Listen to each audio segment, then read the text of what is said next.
वो दोनों आपस के सलाह मशवरे से कुछ सामान खरीद रहे थे कि आयमा के मामा जी ने उनको साथ शॉपिंग करते हुए देख लिया और वो आयमा को बुरा भला कहता हुआ अपने साथ घर ले गया। आयमा ने अगले रोज बताया कि घर ले जाकर मामा जी ने बहुत मारा। उसने हर बात उनको बता दी है। अब अगर शादी होगी तो उनकी मर्जी से ही होगी। आपको उनसे मिलना होगा और मामा जी को राजी करना होगा। दूसरे रोज मशहूद ने अपनी मुलाजमा को मामा के पास भेजा। उस शख्स ने कहलवा दिया, आकर मुझसे खुद मिलो, मैं कुछ शराइत पर आयमा को तुमसे शादी की इजाजत दे सकता हूं। मशहूद मुलाजमा के हमरा उस शख्स से मिला। उस आदमी ने कहा कि 2 शर्तें हैं, पूरी कर दो तो मैं अपनी भांजी का रिश्ता दूंगा।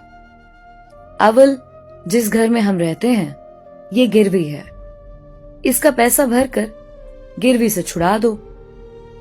दूसरी शर्त यह है कि आयमा अगर शादी के बाद मुलाजमत जारी रखेगी तो आधी तनख्वाह मेरे गुजारे के लिए मुझे देगी।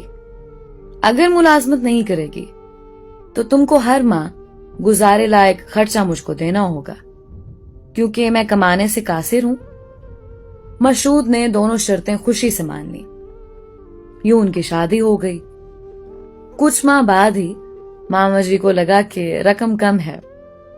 वो मशहूद के सर हो गया कि खर्चे में इजाफा करो, पूरी नहीं पड़ती। मशहूद ने रकम बढ़ा दी। उसके बाद तो उस बंदे को रकम बटोरने की आदत पड़ गई।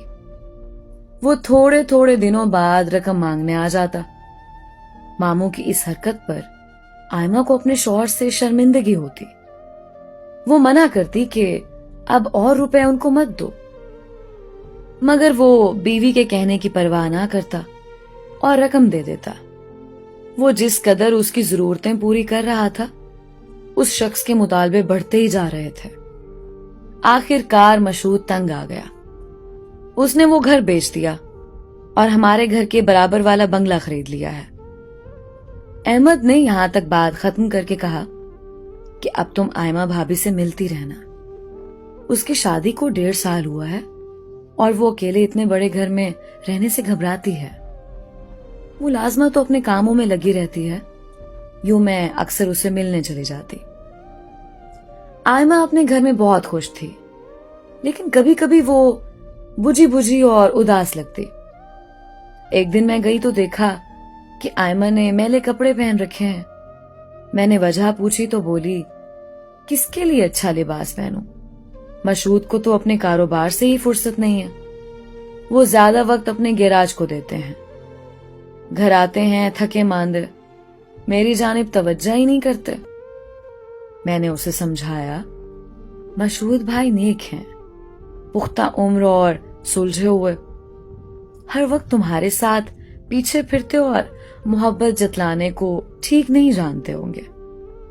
मोहब्बत तो इंसान के दिल में होती है, बाकी हर तरह से तुम्हारा ख्याल रखते हैं।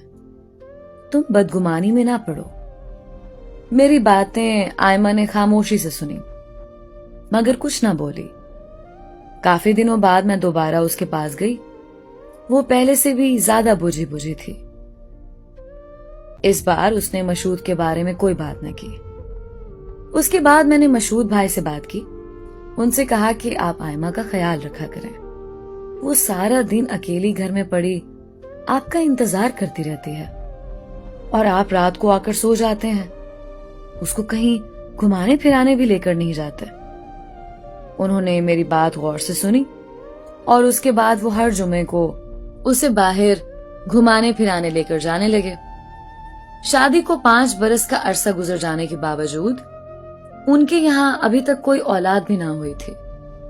एक दिन अहमद बहुत परेशान घर में दाखिल हुए, कहने लगे, क्या तुम आयमा भाभी के पास जाती हो? तुमने वहां कोई खास बात नोट की है? मैंने बताया कि कोई ऐसी बात नहीं देखी, सब मामूल के मुताबिक था। क्या कोई परेशानी वाला मामला है? कहने लगे, हाँ, परेशानी वाला मामला तो है। मशहूद जैसा समझदार और साबिर आदमी बीवी को तलाक देना चाहता है। وہ بہت پریشان ہے. تم ذرا آئمہ بھابھی کے پاس جاؤ اور پتہ کرو کیا بات ہے. دوسرے دن میں آئمہ کے پاس گئی. وہ بنی ٹھنی اور بہت خوش نظر آ رہی تھی. ہلکے میک اپ میں جیولری پہنے بہت حسین لگ رہی تھی. اس روپ میں آئمہ کو دیکھ میں خوش ہو گئی کہ چلو وہ پھر سے اپنے گھر میں سیٹ ہو گئی ہے. پچھلے دنوں تو بہت بدحال لگتی تھی. ابھی وہاں بیٹھی تھی کہ در پر دستک ہوئی. گیراج سے لڑکا روٹی لینے آیا ہے، ملازمہ نے بتایا. میں نے دیکھا کہ آئمہ کے چہرے پر رونق آ گئی. وہ ٹفن اٹھا کر خود در پر اس لڑکے کو کھانا دینے چلی گئی. جب کافی دیر ہو گئی تو میں اٹھ کر جانے لگی. تبھی ملازمہ نے مجھے کہا ذرا ٹھہریے میں جا کر دیکھتی ہوں. ملازمہ نے مجھے روک لیا اور خود دروازے کی طرف چل دی. یہ صورتحال دیکھ کر میں پریشان ہو گئی. اب سمجھ میں آیا کہ کچھ اور معاملہ ہے اور میرے شوہر کیوں پریشان تھے. ذرا دیر بعد ملازمہ آ گئی. اس کے چہرے پر گھبراہٹ تھی. میں جانے کو ہوئی دروازے تک پہنچی ہی تھی کہ آئمہ اندر آ گئی. اصرار کرنے لگی کہ بیٹھو، مگر میں نے معذرت کر لی کہ بچے اسکول سے آنے والے ہیں اور مجھ کو دیر ہو رہی ہے. شام کو احمد آئے تو میں نے ان کو تمام صورتحال سے آگاہ کیا اور پوچھا کہ کیا معاملہ ہے. وہ بولے پچھلے دنوں مشہود نے کاروبار بڑھایا تو اس کو سنبھالنے کے لیے ایک نوجوان کی ضرورت تھی. انہوں نے فرحان نامی لڑکا ملازم رکھ لیا.